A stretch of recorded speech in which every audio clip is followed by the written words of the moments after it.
Hello. Right. Been a few questions on the Assetto Corsa Facebook page um, about wheel setups post patch. It's been about a week now since the patch came out, and I'll stop talking like William Shatner and talk normally. It's been a week. So we've had a play around. This is where I'm up to. Now I like a heavy feel to the force feedback. So I'll just run through it. Gain at the top I've got at 75, which is to who's binging at me? That's something's binging at me on the PC. Right, so it's set at 75.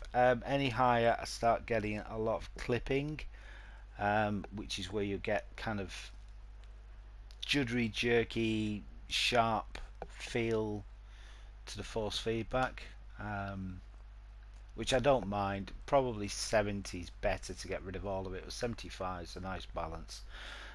No higher though, because then it's just a mess. Minimum force, I'm running 5%.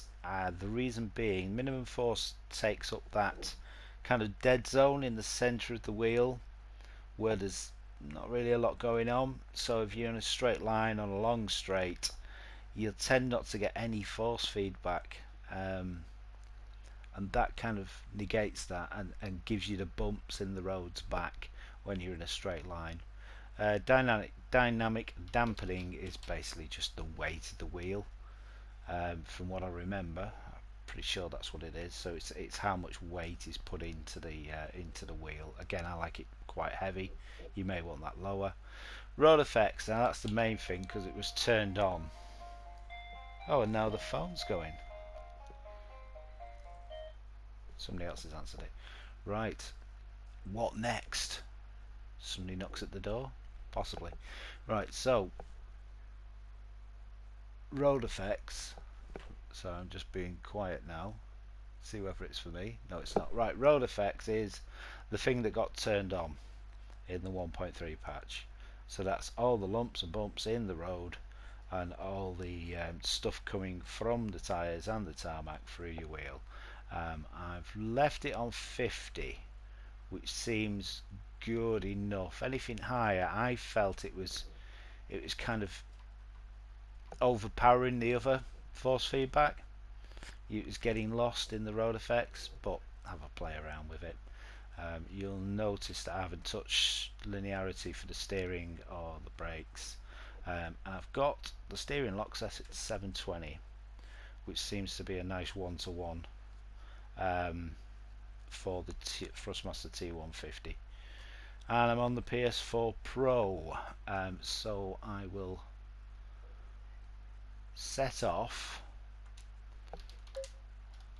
and talk you through what I'm feeling for the force feedback, if that makes any sense at all. Oh, one last thing, I am running it I'm running it on a 1080p TV with super sampling turned on, so that gives me the slightly blurry graphics, which you get used to pretty quick, but it also gives me the much higher frame rate, which is yeah, a big bonus. It takes a lot of the kind of lag out of the way the system runs as well. So here we go. Oh, I'm in helmet cam as well, just for shits and giggles really. So one trick that I do is before the start line I'll run with the brake on. If you look bottom right, you'll see I've got the brake on, and also you'll see my brakes are now up to temperature. The rear ones aren't, they never are, especially for this corner. So I'm looking for the green light. Let's see if I can get up the middle for that first big right swooping, and drops down the hill. Got a good jump. Car on the right. Clear on the right. Yeah, we're on the outside, so take it easy. Tyres are a little bit under pressure. Clear on the right. Oh, stay wide, stay wide. There's too much going on. once I get out of this absolute mess, I'll tell you what the wheel's doing. The motor's telling me I'm understeering.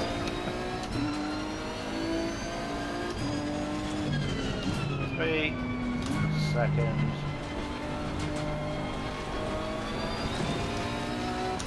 Okay, so as we go down the straight here, my wheel's central. I'll let go of my wheel. You can see what the force feedback was doing there. Just doddering about on the bumps coming down the hill.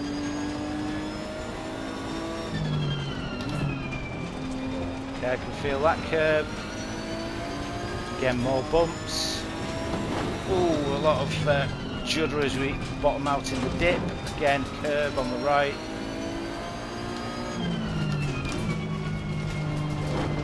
Curb on the left. Miss my gear. Yeah, I've got lots of lumps and bumps there.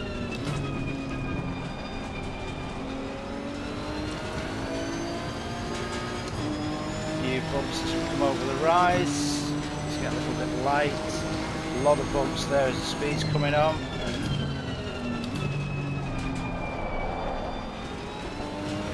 Oh yeah, and a lot of feedback there as you go through the dip and everything loads up. Car on the right. Clear on the right. See if we can't catch these guys up. It's only a 5-minute race, so.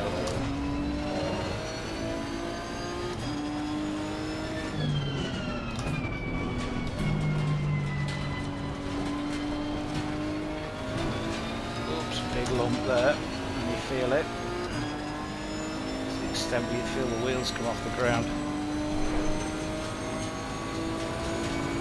Yeah, a lot of feedback there, quite violent. Just as you get to the braking area on the left hand side of the track. Keep pushing.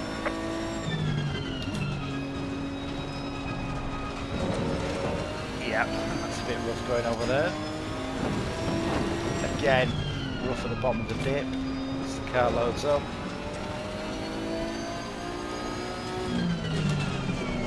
Leave me alone, this guy must be braking zone now.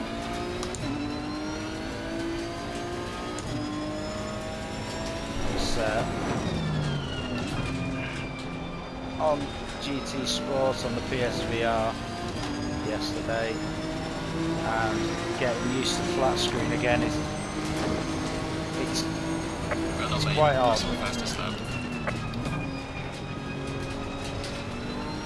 You keep trying to move your head instinctively and the screen doesn't move. You get a kind of anti-VR sickness. So it's quite disorientating to get used to it again. Just things like looking to the apex or just looking directly at the screen and the image doesn't move, although your head does and your brain's expecting it to move. Again, that lump there is quite a kicker. Okay, we're breaking away. We've only got a minute left. Yeah, it's really bumpy there as you come in. You'll start to notice smooth areas of the track and lumps and bumps, and you'll start taking lines that avoid the bumps. It's quite funny.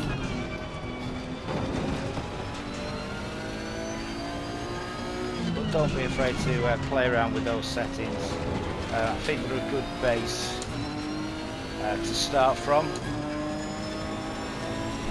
Okay. Turn things down a bit. You may find that there's a little bit of clipping, especially on the kind of the lumps and bumps coming from the road surface. You may want to turn that down a bit in the main game. But this has been your personal best. Personally, I'm happy with that. It's not full clipping, it's just really heavy force feedback.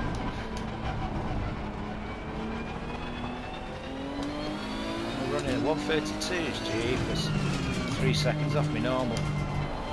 Unbelievable.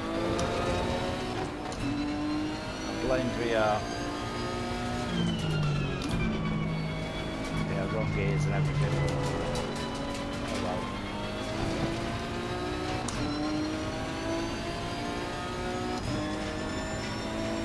So this is the final lap.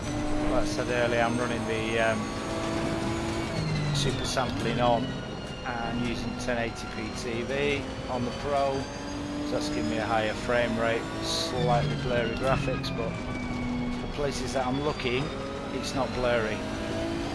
I'm not looking at the trees over there, or the hoardings. I'm looking at the road, I'm looking at the cars in front. When there are cars in front, of course, there's one. And all of that is absolutely fine. And the higher frame rate seems to give you a better, well, less input lag, so when you turn in it feels more direct. It's easy to see it now because you can simply skip between 30 and whatever this is running at. Right, well, there we go. Good job, mate. Let's bring it back to the bench. Right, okay, thanks for watching. I hope those settings helped. And, well, you can pause it at the beginning to look at it if I wasn't on there long enough, which I was. Okie dokie. Adios, before somebody knocks at the door.